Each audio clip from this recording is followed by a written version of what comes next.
conferences.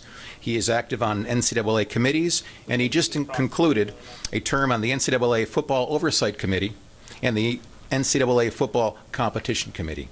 He is the chair of the College Football Officiating Board of Managers, and last February, Dr. Steinbrecher was named to USA Football's Developmental Model Council, and earlier this month was elected by Division I membership as vice chair of the NCAA Division I Council, becoming the first commissioner to serve in a council leadership position. At this time, I'd like to introduce the 8th commissioner of the Mid-American Conference, Dr. Jon Steinbrecher.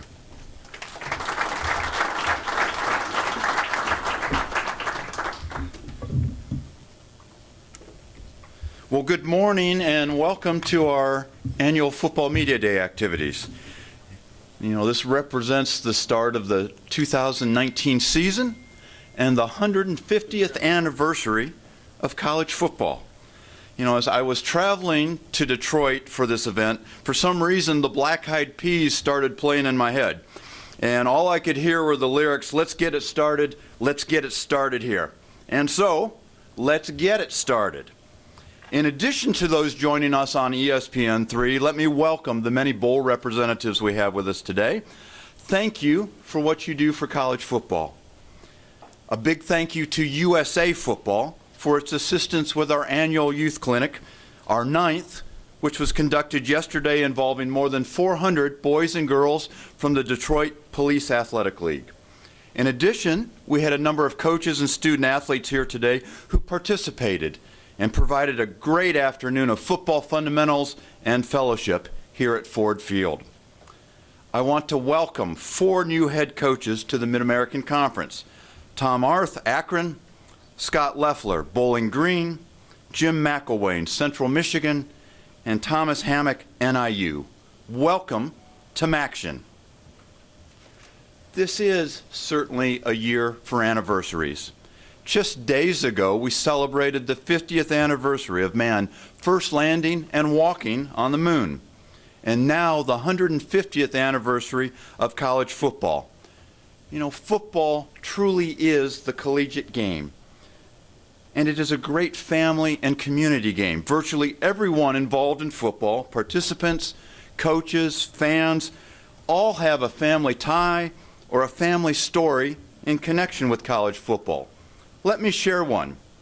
50 years ago, it was the 100th anniversary of college football.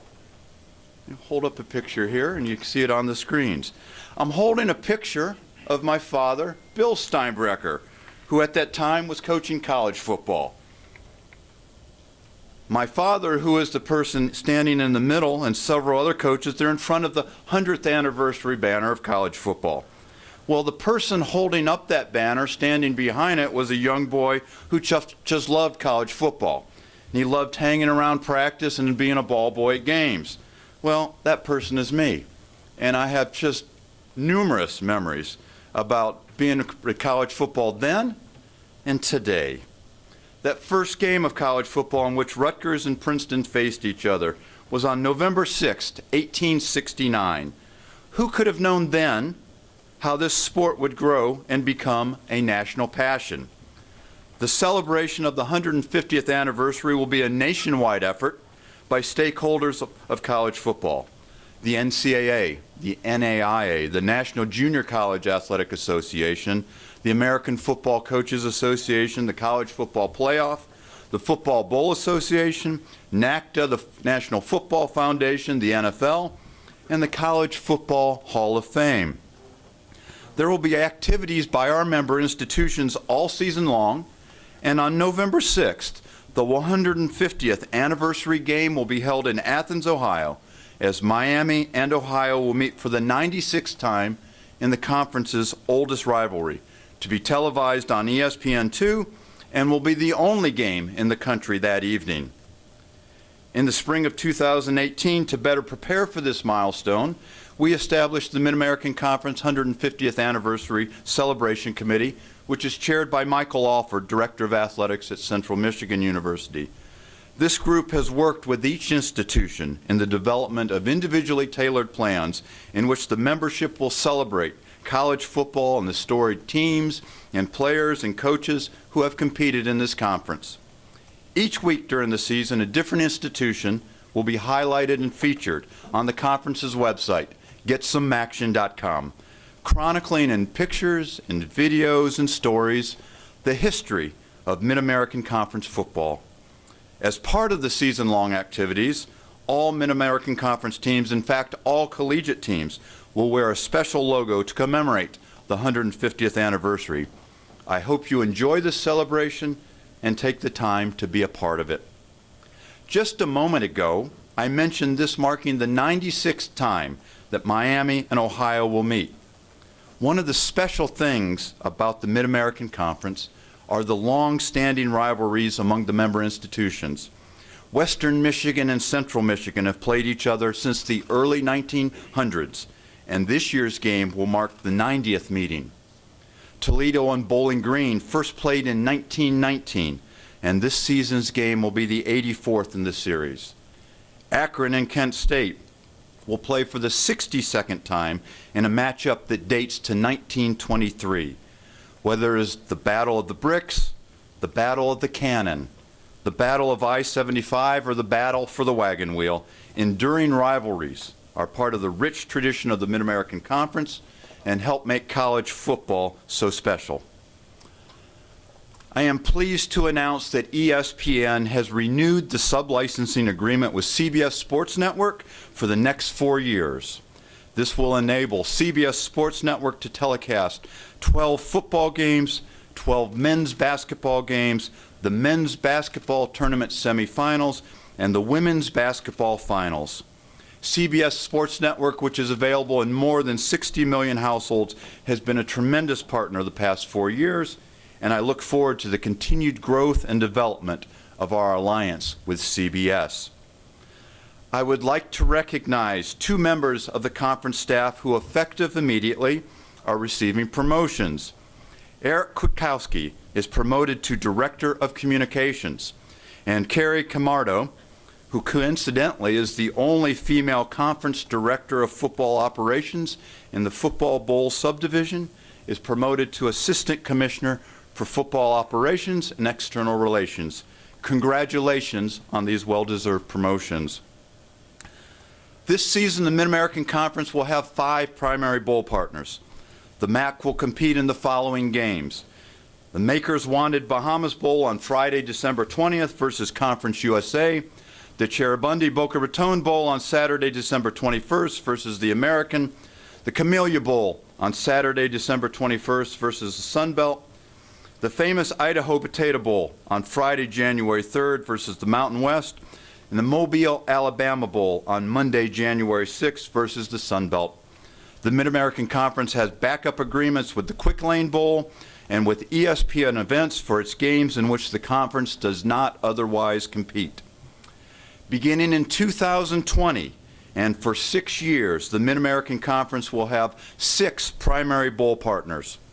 Those games are the Nova Home Loans Arizona Bowl in Tucson, Arizona versus the Mountain West.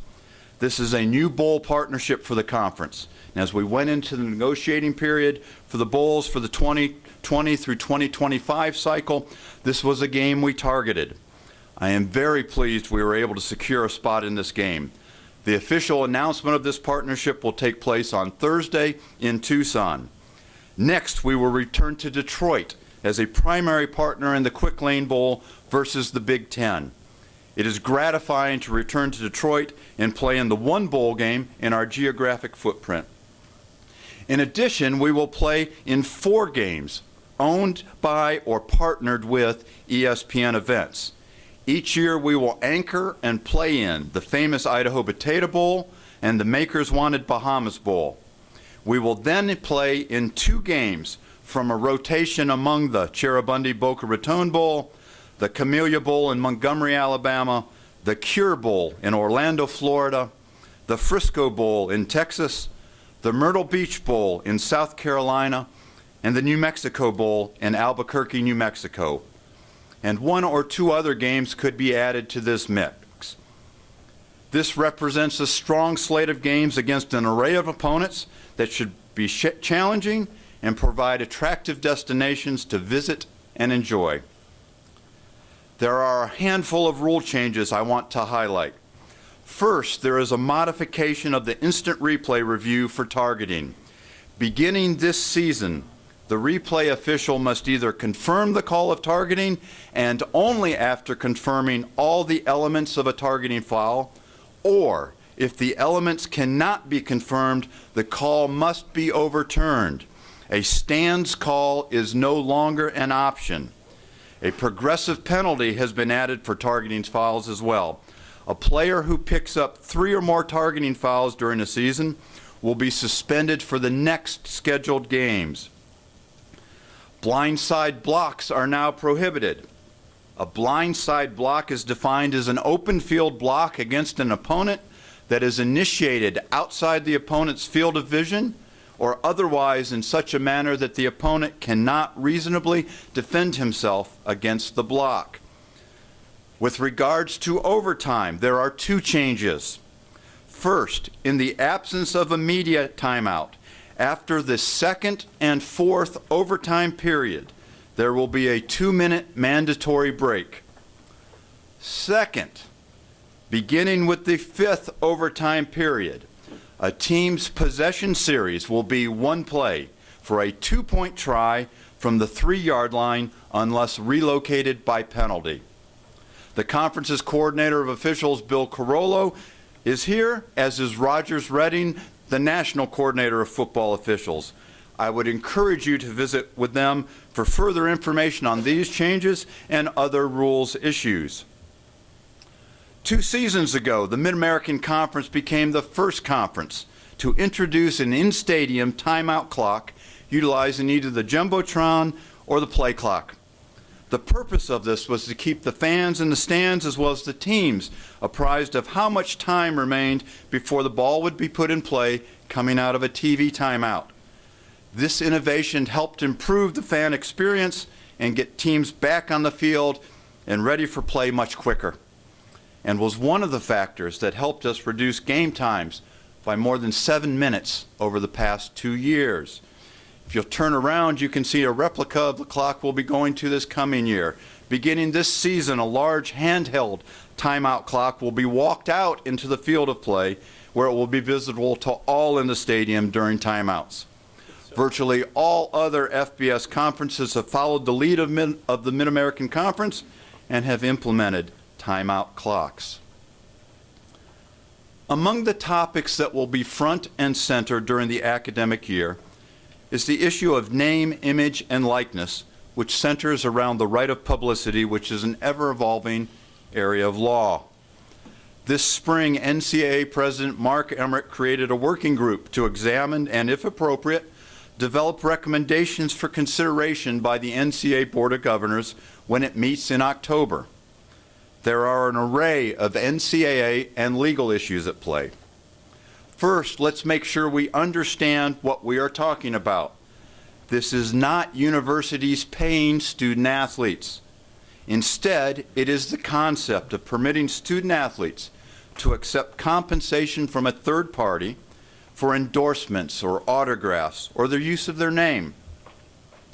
Many argue that intercollegiate athletics should move toward an Olympic model in how it governs name, image, and likeness. Sounds good, but I am concerned about some of the possible challenges presented. Within the collegiate experience, institutions provide virtually everything student athletes need: coaches, facilities, off-field support, travel, uniforms, medical care, room and board, books, academic support, career services, academic support services, full cost of attendance, and let's not forget, quite often a great deal of financial aid to pursue an education and attain a degree.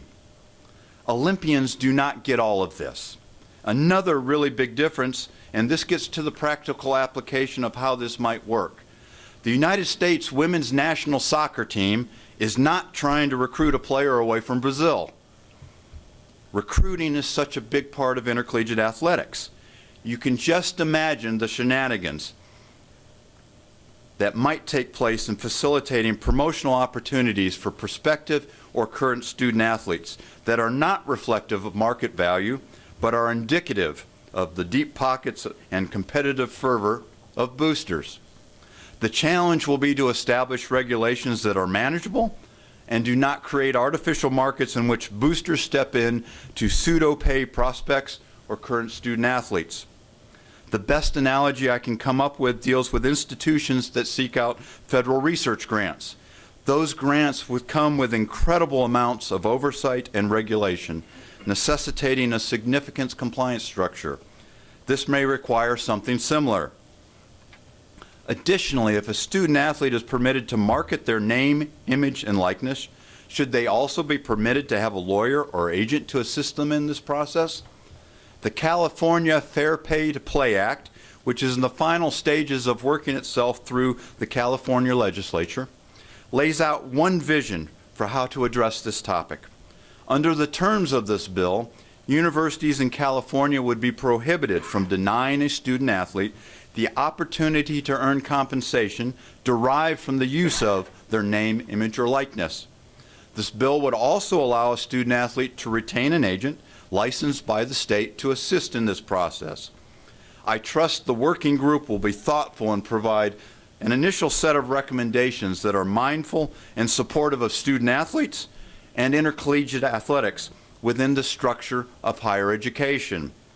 During our Council of Directors of Athletics meeting earlier today, we spent a significant amount of time reviewing and discussing this topic, and there will be more time spent on this matter in the days to come. The topic of transfers continues to be an area receiving a great deal of attention. The transfer portal and transfer waiver process are the prime subjects of this focus. The portal has done what it was intended to do, and that is to bring transparency to who is interested in transferring. It is difficult to interpret what the numbers of students who have entered the portal means, since we only have 1 year's worth of data. We need 2 or 3 years of data to understand what is typical and begin reaching some conclusions. However, what I do know is that in football and men's basketball, where the bulk of media attention is focused, approximately half the students in the transfer portal are non-scholarship student athletes. In other words, walk-ons. What we really need to be paying attention to is who actually transfers, not simply puts their name in the portal, and is there a difference in the rate of transfer year over year? And does all of this have some kind of effect on the academic attainment of our student athletes?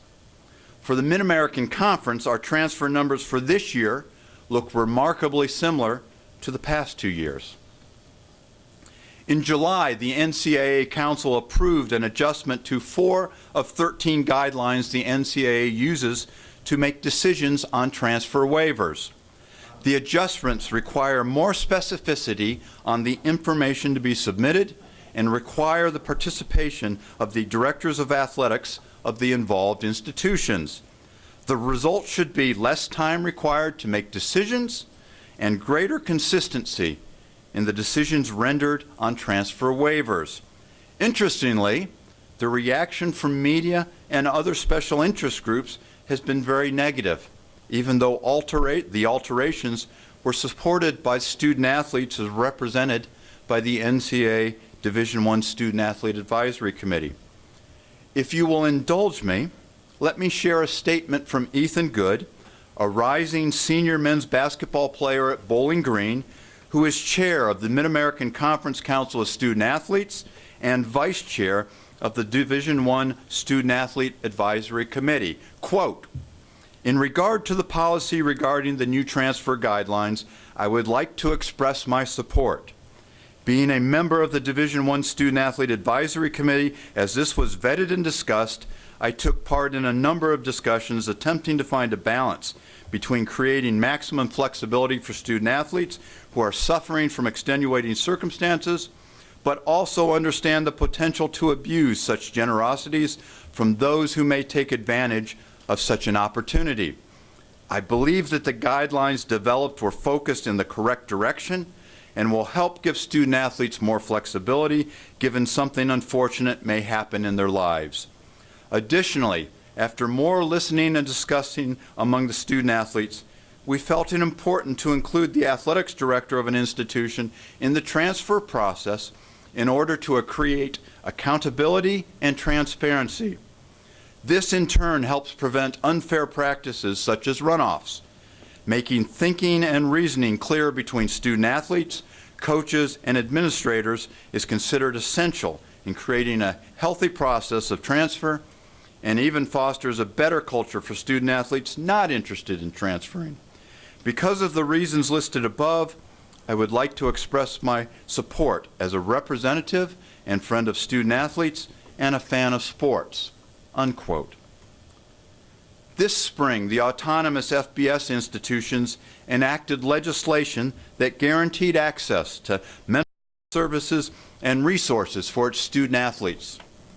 This policy put in place for the rest of Division I something the members of the Mid-American Conference enacted 5 years ago when we became the first conference to adopt a conference-wide mental health program that included procedures and best practices around mental health care and well-being of our student athletes. This was developed at the request of our student athletes and faculty athletics representatives. We have embraced and taken to heart the concept of, quote, "It is okay to not be okay," unquote. This is just another example of action speaking louder than words. Along this line, I have asked our Council of Student Athletes and institutional student athlete advisory committees, in addition to our other governance groups, to focus this year on the issue of bullying.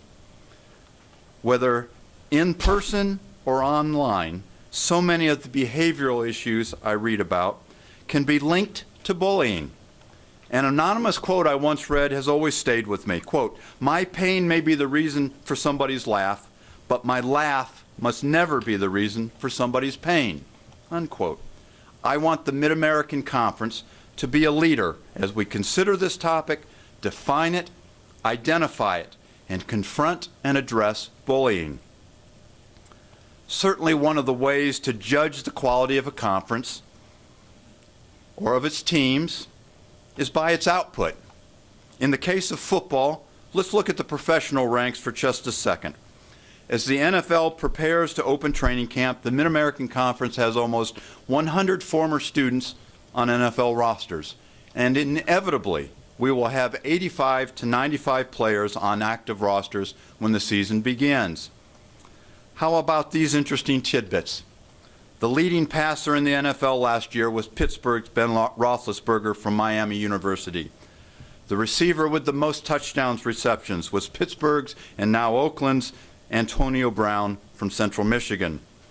The top defensive player was Chicago's Khalil Mack from the University at Buffalo.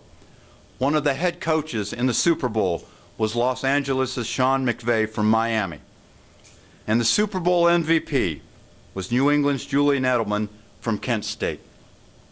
Well, I don't know about you, but that group of five is certainly the Power Five of the NFL, or is that the Power Six? I'm struggling with my numbers sometimes, so help me out. I guess a good lesson there should be that we should focus less on labels or the number of waterfalls somebody has in their locker rooms or the size of the stadium someone plays in, and more focus should be on heart, desire, and ability. I don't know who among the players we have with us in this room today or the players back on our campuses will be the next stars in the NFL. I just know that we will see them this year in the Mid-American Conference. One of the justifications for intercollegiate athletics is just simply excellence. Pulitzer Prize-winning columnist and author George Will wrote, quote, "Sports serve our society by providing vivid examples of excellence," unquote. Our teams provide student athletes with a real-life laboratory in which they can take the theoretical and put it into practice with immediate feedback and accountability. Someone wins, someone loses. And if you want to be successful, you have to learn to deal with the challenges presented by both. That is something rarely learned or even taught in the classroom. Former U.S. Senator Max Cleland said, quote, "Excellence in the classic Greek sense denotes the act of trying to be our best. Excellence is about the pursuit as well as achievement. It is about the journey, not just the destination, unquote. That's what our head coaches and their staffs, who are in fact master teachers, do. They challenge, they push, they nurture, and have the privilege to watch their students grow and achieve intellectually, physically, and socially. In 37 days, the next chapter in Mid-American Conference football during the 150th anniversary of college football will begin to be written. And I am anxious for the games to begin. As was introduced last year, I expect the MAC Pirate and MAC Pirate flag to be prominent. When we defeat FBS non-conference teams, we will fly the flag in celebration. Thank you for your attendance here today, and let me encourage you to get some action. John? Ken, I'll turn it back to you. John, thank you for your time. Again, we're at about the 11:30 time frame, so at this point, we're going to have all